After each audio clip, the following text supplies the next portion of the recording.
Yo, and just like that, I'd like to welcome everybody back to the No Designer Podcast, man.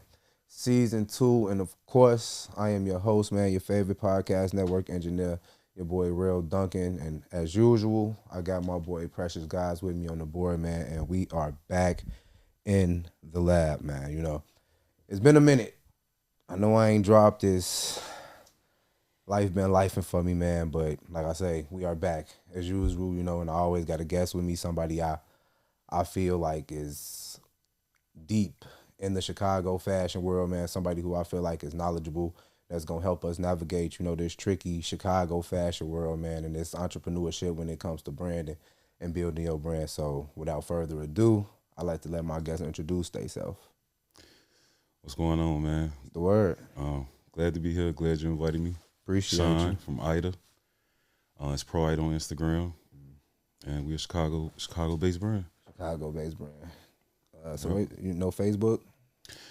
No Facebook. I predominantly on running IG. Running IG. So get the people your IG. The IG is Pro IATA, PRO IATA. So the name of the brand is IATA. Anybody that follow me and that's in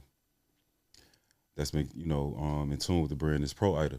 Pro IATA. So I named the Instagram Pro IATA. Okay, cool. I fucks with that. Yeah. I fucks with Feel. that. So how long you had the brand? Officially 2015. 2015. Yeah. That's when you started it. That's when I came up with my first mock-up. Mm-hmm. I made my first runs, and I had my first seasons. Okay, cool. So you say 2015. So before 2015, what made you decide you wanted a clothing brand? What made it clothes for you? I was doing a few things in the city before 2015. I was always hustling. Mm-hmm. That came natural. We was doing music. We had our own recording studios, so a lot of people would come through. And one of the groups I was with, doing music with, I used to do the clothes for that group. And so kind of like a stylist thing type? Like a stylist, but you know how back then they used to make they promo shirts. Okay. I was kind of trying to, and I was in charge of that, but I was more so taking the charge of that. Okay. It didn't rub everybody the right way. It was a lot of opinions. And I eventually ended up coming up with my own brand and identity, and gave it a name and everything. I was out of town hustling with one of my boys, and we was in Oakland, California, and we had drove over the Bay Bridge to go to San Francisco, and we was in Barney's, New York, just shopping. And at this time, Javinci had did a collab with Air Force One. They had made 3 different ones where it was low top, mid top, and a super high top. Okay. And me and my guy was in there he was like it's Javinci, I'm like it's Javanci, and we going back and forth. Yeah. And we ended up making a bet and asking the salesman what it was. Is it Javinci or Javanci? And the salesman had said something profound. He was like, "You are the artiste," and it just made so much sense to me. I just agreed with the statement, and I just made it my niche, and I created IDA. IDA stand for I am the artiste.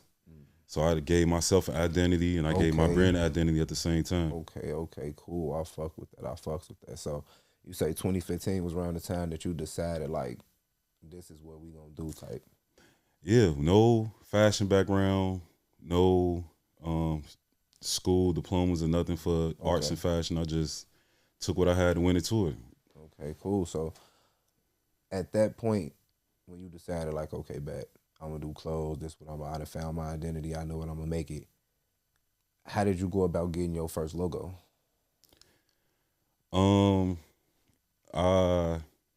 I knew people that was good with the computer, that was good with Photoshop.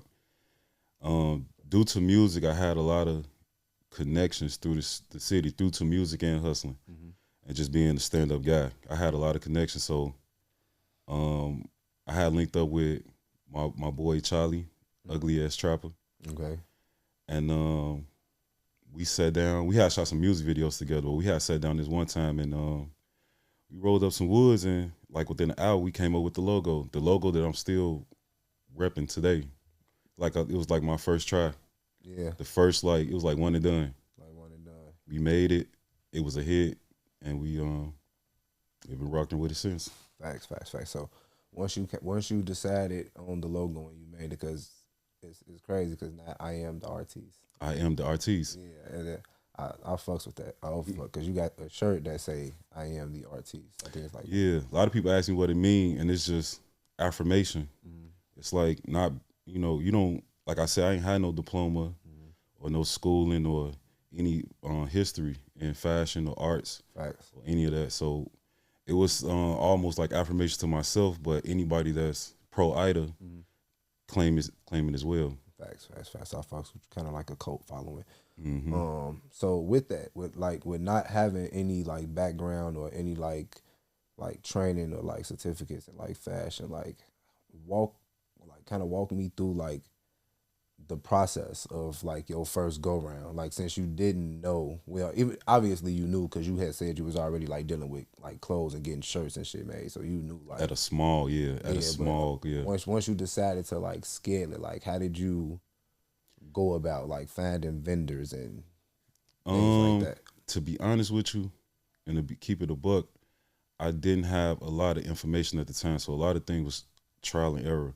Okay, cool. So at the time, I had made my signature tee, which I still make today. I made my signature tee, just like a uniform for me and my guys. And then other people started to request colors that matched Mike's. And cool. In Chicago, we get 5 different seasons in one day. Yeah, for sure. So I had to venture off to making like garments that was more heavy, like outerwear, like hoodies and jackets and coats. And certain things became a hit. And as the years started to roll over, I had to do it summer, spring, fall, all over again and over again. Facts. So with that process, like, how did you like navigate? First thing I did was I was always curious.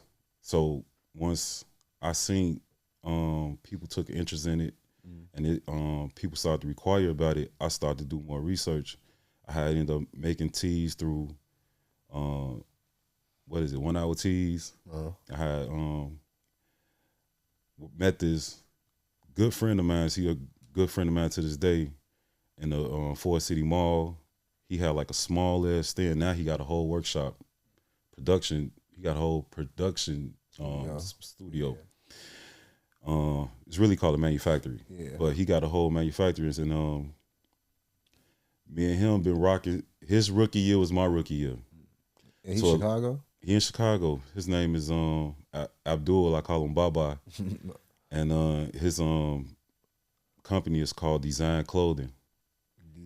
Design Clothing. Oh, that's my boy. That's why I do all my fashion through right there on what's that? Cicero. 83rd Cicero. He's really strip mall. He's really a gym. Yeah, that's my boy. Shout out him. Shout out to Baba, because that's like my partner. That might not to cut you off, but that might have been where I ran into you, right? Because he was, through him is where I found a lot of Chicago people, because a lot of people go through him. So I might have ran into your brand like off his page. He official, and through him, I met a lot of Chicago brands, and I didn't put a lot of Chicago brands on him. So like I say, he like my secret weapon and my partner in crime for sure. A lot of the my first early work in the rough drafts, I tried to run ideas through there. A lot of the coats that people like that I make, I made them through him. And then sometimes I go do mass production somewhere else, but everything, that was like my home base for everything.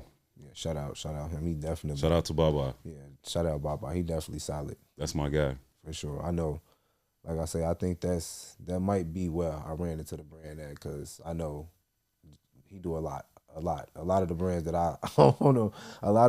I know of, I know through him. Like, I love a lot of them personally too. So, like I say, shout out, good guy, good time. I ain't gonna say good with timing, but yeah. So we talking about the same guy. Yeah, we talking about the same guy. You know it. But he good. Good work though. Work Yeah. is always worth the wait though. He definitely worth it. So like I say, once you found the vendor and you was like, okay, cool, I didn't got off into that. How did you like navigate like making the logos? Because I see with the hat that you got on right now, you know what I'm saying? Like that's not the original logo. It's not the original logo, right? Okay, so with the logos that you have, like how do you basically how do you navigate the logos? Like do you do like what you want to make, or do you try to make the logos like trendy with today's fashion? I never really try to make it trendy. It's always an emotion that I pull from. I always look to see what I haven't done and where I'm at. Okay. So I kind of scale that from that, and then I always been putting that shit on too. So it's kind of come to me a little natural. Me and So Baba, drip. yeah, it's like getting dressed was always like a thing that I did to express how I was feeling at the moment. And when I was a shorty, I used to put on my uncle and them shit. They had on the Icebergs, the Sean John, the Nauticas, the Tommy Hilfiger. So when I used to see those brands, I used to see how versatile they was, from being able to be something you can put on to go out, or something you can dress down. Yeah. You know what I'm saying? Or something you can buy as a gift. So I ain't want to never do nothing that was just strictly high end, and I ain't want to do nothing that was on the street level only. I always wanted to make like pieces, and so when I Timeless do pieces. something that you'll say this the 2020 version of IATA. Okay. So when people see that people that's been rocking with me for over the years, they collecting these pieces. These hats and You know what I'm saying? So and they, some of my customers got things that I don't even have no more, because people just take them from me. I got endless amounts of shit. But these pieces start to create their own life and identity. So this was like a spring collection that I wanted to express that through. This is like a collection where it's just a whole nother time and piece. That's a coat? No, this coat is actually a Supreme. But my crew neck is IATA. Oh, okay, yeah. And that's another thing. I always wanted to. I'm not a matchy guy, so I wouldn't, even when I got customers to come to the store, we wasn't doing black on black on black on black. I always try to color block. I always try to mix and match the pieces. So I still do that to this day. Right. So the next question is kind of like a two-part question. Like, I want you to speak about like some challenges that you faced on the road, and then after that, like speak about some like achievements that you faced. I mean that you've encountered. Speaking on the challenging side, I say, like I said earlier, I didn't get no schooling on this, so I didn't know. I had my approach, and I was just, a lot of times I was doing what was working for me. And when you do that, sometimes you leave a lot of money on the table. Yeah. So,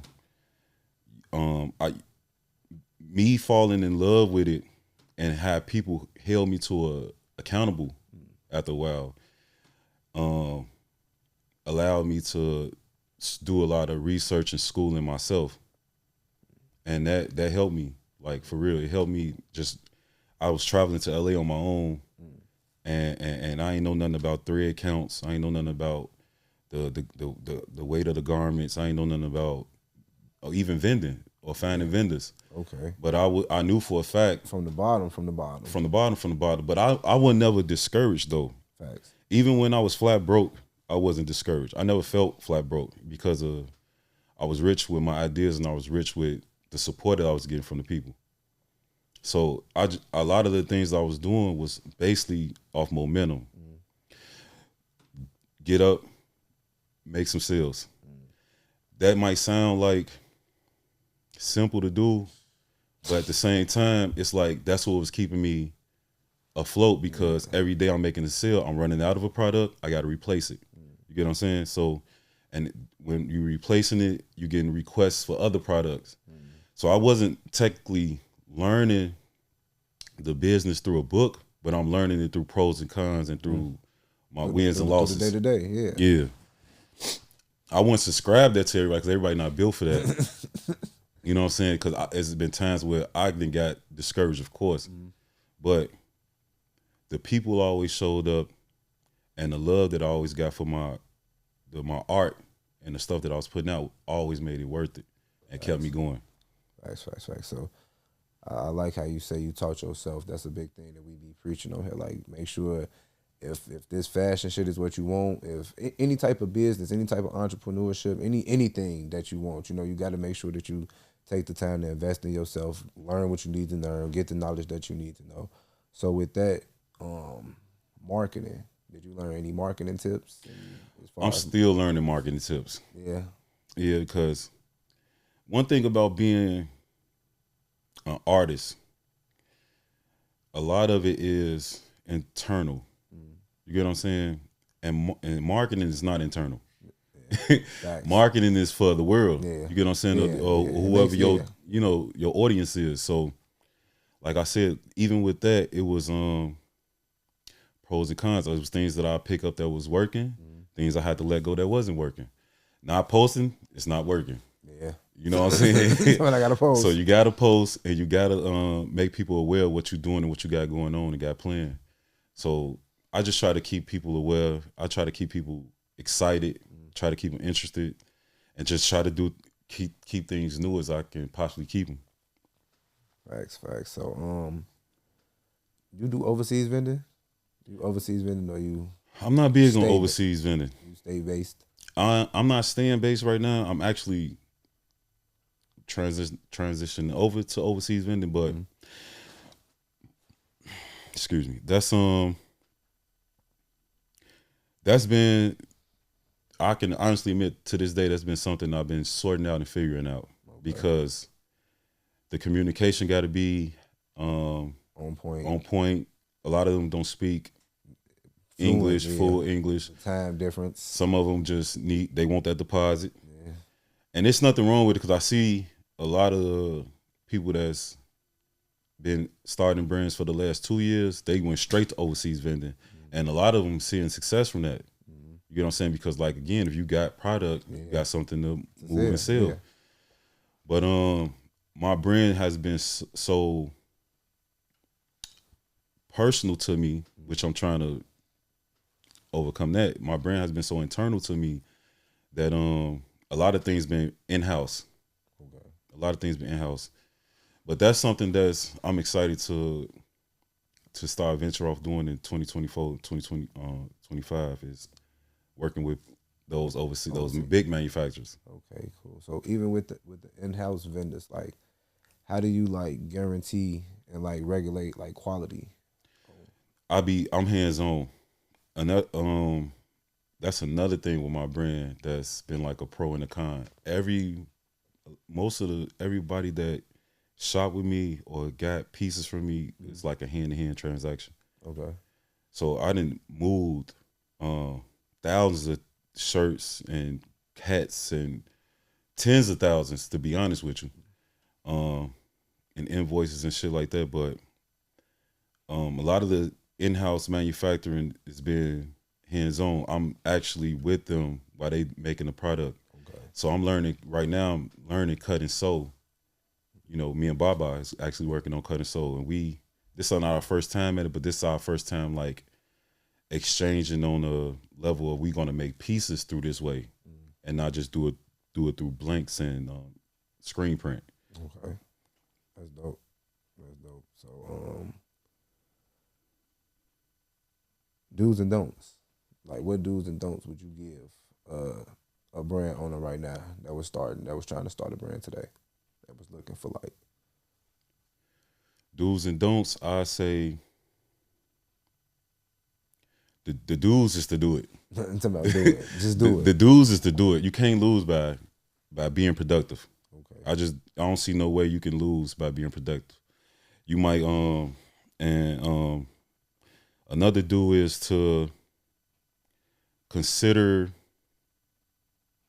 your audience, considering what's needed, what's not in demand, and things of that nature. The don'ts I say is just don't get discouraged. Mm-hmm. Like, we all done have progress reports, and none of us got all A's. Yeah. So it's like we gonna have things that's not gonna connect with everybody. Mm-hmm. We gonna have times where your funds is gonna be low. You're gonna have times where you're just not gonna be in the mood. But if there's something that you're passionate about, there's something you can see yourself doing as a career or anything of that nature, just don't get discouraged. Facts. So how do you with your pieces and with everything being like in-house and so hands-on, how do you balance like pricing? I try to be true to the process. So, like right now, like I said, for the long run, we've been mostly just, making essential pieces. Like you're gonna always need a hat, you're gonna always need a shirt, shit like that. And no, those are not as complex and complicated. So you don't have to go crazy on the pricing. You know what I'm saying? You gotta be reasonable. Facts. Because the approach is reasonable. And sometimes the approach is a little bit more technical. And that's how I view the price point off the value of the garment and how many did I make. So if it's rare, then more than likely it's going to cost a little more. You know what I'm saying? Understandable. So future plans. Future plans to open up my manufacturing. That's what I'm doing right now. I actually took a year off to actually learn more about the business, as far as the things you could take advantage of with on the paperwork side, and learning about cut and sew, like I mentioned earlier. Right, I always see myself in fashion being a designer, not to be a guy that's just selling facts. This is not just like merch. Yeah, We're not like rappers that's just selling merch. Yeah. You know what I'm saying? So I always wanted to make something from my original ideas and with my hands. Yeah. So I'm venturing off to cutting. So that's like the most important thing to me right now. Okay, cool. So you say you do have a storefront, right? I do. I actually got a storefront and another location where I'm opening up my manufacturer. I just haven't announced it yet, but okay, cool. That's what we're doing. That's what we're doing this Independence Day and this Juneteenth. Okay, the drop.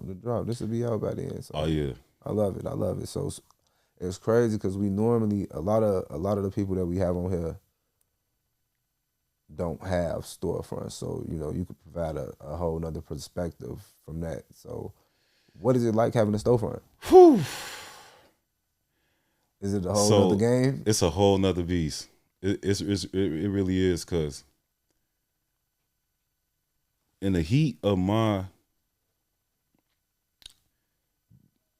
people knowing who I am and my brand is, because a lot of people knew who my brand was. They can identify my brand, but couldn't identify me. Mm-hmm. I didn't actually seen people in restaurants with my shit on and say, "Oh, this my homie shit," mm-hmm. and I'm standing right next to her. but I was, for the first 3 to 4 years, I was popping my trunk open, pulling up, and we in Chicago. I'm talking 2019, 2020, during the pandemic, through all that drill music. I'm making it. I'm pulling up video shoots. It's pulling up people that's going to the airport to go out of town. I'm pulling up on motherfuckers for their birthday events, whatever it took. And that level of dedication kind of like allowed people to install like trust into me, knowing that I'm going to be consistent. Yeah. And it allowed me to see like what the customer really wanted, because I was dealing with them direct. So, I started to add things like my own shopping bags and throwing in stickers and doing certain things. And to the point where I had set a goal in 2020 when we had shut down. I had a location before my storefront. I just wasn't in the front of a store. I was in the back of a beauty salon. Okay. And I just made it, like, I just had this idea, like, I'm just going to shoot for it. Like, I'm making enough money every day to cover rent. And when I got the storefront, it was a crash course of because now it's like a whole other lane. I told the public I'd be open from this time and to this time. I got to commit to that. I had to deal with like trying to hire employees and pay them. And they had to file taxes and do certain things. I had to deal with that. I'm also dealing with being the designer and the salesman and the guy that's running the business. So I had to wear a lot of different hats. Yeah. You know what I'm saying? And if that's something that you're not prepared for, and you don't have a team, because you're gonna need a team when it comes to like, doing something. Running it. The bigger you get, it just can't be you. For sure. So yeah. So the storefront was a different experience. But it did provide me that creative space where I can create the identity of my brand, like you walking into IATA. You know what I'm saying? So I built my store myself. Me and my homie Rick, Blue Cheese Rick. Can't forget about Blue Cheese Rick. Shout out Blue Cheese. Shout out to Blue Cheese Rick. It's like my business partner. We do business through handshake. It's my brother. Right. And he helped me build the store, build the identity for the store, for people to come in and feel like the guy that I was shopping with out the trunk is now opening up the doors in Evergreen. Yeah. You get what I'm saying? So it was special. It was special when I first opened. I was able to do toy drives. Mm-hmm. That's something I always wanted to do. I was able to do Christmas giveaways and back to school stuff. And those are the things that I really appreciated about the storefront. The fact that I could bring the people out, and the people that was supporting me can see me actually doing it. And they can take something from me, whatever they take from me. Especially if they've been following since 2015. It's like, damn, we've been here since. Now we see like this shit for real with him. It's for real. And I noticed sort of a domino effect from people that's actually been following, watching, and supporting when I opened up those storefronts. I had my grand opening. So many people came that the city had to shut the lockdown, and I wasn't expecting that. Facts. I never looked for that time from 20. I opened up my store in 2020.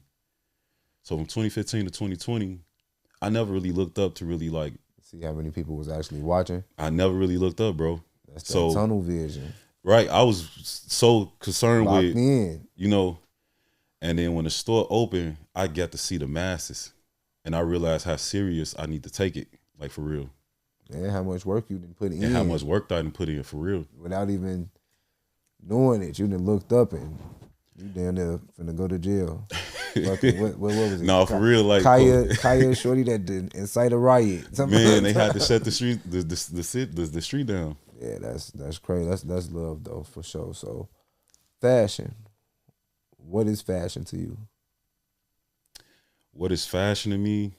Fashion is to me, it's just another form of expression.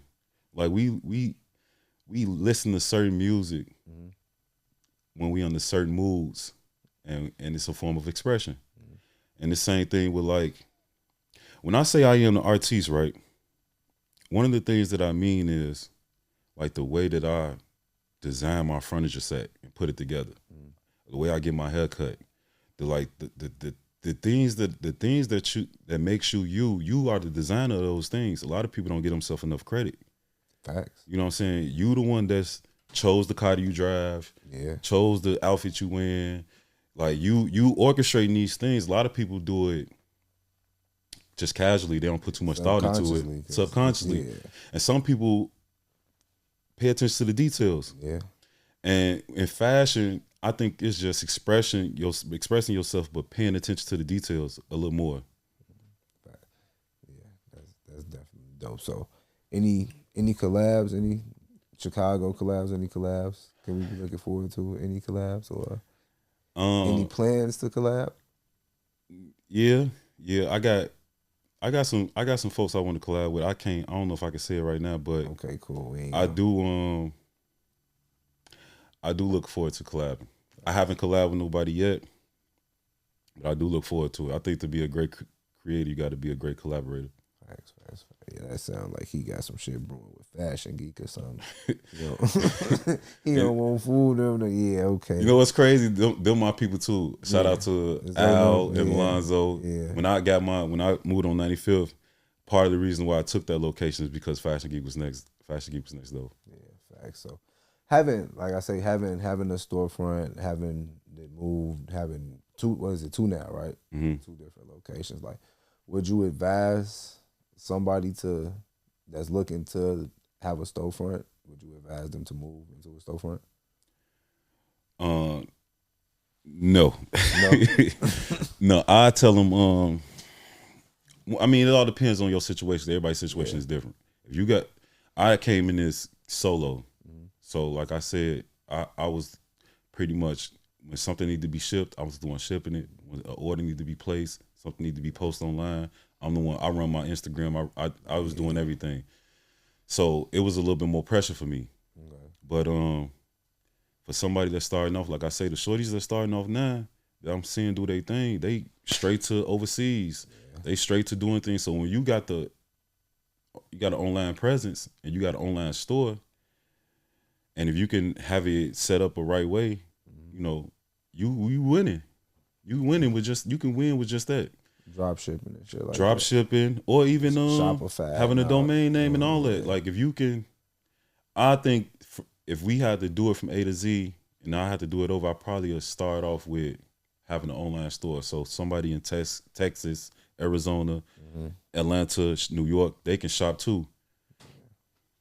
I feel like, well, I ain't gonna say people really forget that. It just be coming from the bottom shit. You don't be thinking. Yeah, you don't be thinking big enough. Yeah, you don't be. Because you be just trying to make it out of your current situation, the situation you in. So, any future plans? The future. Can we any future drops for us? I know you said you got the stove coming. Yes. Juneteenth. Yes, Juneteenth is the launch of that week is the launch of the new location. But that's one of the future plans, and just getting this. I want to deliver cut and sew on a high level for our city, and not just for Chicago, but I say Chicago because for me, everything starts with Chicago. For sure. Everything starts with the crib. It's home. You know what I'm saying? So, to deliver that on a high level, and to get in this cut and sew thing and actually make my mark. That's really what I'm focusing on right now. Okay, cool. So I kind of feel like you touched on this, but with the cops shutting the block down, but give us one success story that kind of let you know, like, I meant, like, this it. Like, I'm gonna stick with this shit. Outside that situation, I had bumped into somebody and they had on a fake IATA shirt. Oh. Hey, they had on a fucking fake IATA shirt, and you made it. I wasn't mad, and I wasn't mad at it. I actually grinned at it. I was smiling, but that was one of the moments where it was kind of funny. Facts. So, right now, I just want to give you the time to let the people know anything you want to let them know, any drops, anything you want to let them know. You can plug it all right now. Yeah, so to follow me on Instagram at Pro IATA, PROIATA. And like I say, Juneteenth, we got a drop that I've been working on for a year or so now. Okay. We doing... No Designer will be in the building. I will make sure we are there, getting footage. Bring the city out, bro. Yeah. Everyone is welcome to come. You are especially welcome to come. And just expect to see great things. Like I want a brand that represents us well. I want a brand that's not cheesy. I want to make sure that I'm being consistent, and that we got a brand that actually represents Chicago well. That's like that to me. I can't say it enough because that's like the most important thing. Yeah, you know what I'm saying. Yeah, I'm not gonna lie. IATA, like I know how to say it. Now that I know what it stands for, right? You know what to say, right? Like, if you ain't know what it stands for, you probably be like, "It's this." But now that I know exactly what it stands for, that's dope, bro. You're not the only one. I got people that's related to me. Man, what? I got people that's related to me that got all type of pieces that's still saying IATA and all type of shit. So I get that. It's a conversation piece, definitely, because my brand ain't like fuck bitches get money or some shit. It's like, you know what I'm saying? So what is this? It's a word that people don't really see. So it's like I do have to give a little backstory every time I tell somebody what the name is. I ain't gonna lie, that's dope. I am the artiste. Yeah, I am the artiste. So it just made me look at a lot of shit differently. Not gonna lie, I fucks with that. That's dope. Appreciate it. So, is anything else you want to let the people know? No more? Just be on the lookout. Be on the lookout for IATA. For sure. Be on the lookout. Follow the page for any new announcements. It's Pro IATA, PROIATA, and yeah, you'll be seeing a lot of me. Facts. So, like I say, real dope interview, bro. Appreciate it, man. A lot of gems dropped for the people. I know they gonna love it. So, I definitely appreciate you for sliding, man. I appreciate you for inviting me, man. We supposed to be at this. Yeah. But it's cool though, cause I know, like I say, divine timing. Yeah, for sure. Everybody be doing what they doing. We all entrepreneurs. Everybody moving, getting it done. So I just appreciate you finding the time to slide through for me, because it's definitely dope, definitely needed. I'm trying to do my own thing with bringing the city together and getting everybody under one platform, and maybe starting some type of fashion conglomerate or something. Like, you never know. Hey, you anything you need, brother, I am here. Just let me know. I appreciate that. So y'all make sure y'all follow my boy Sean, man. Pro IATA Instagram. Make sure y'all shop, man. Like I say, No Designer will be in the building for the opening of the IATA new shop, right? New shop. Second location. Second location. So like I say, they not like us, man. No Designer, Season 2 podcast. And we out the stew, man.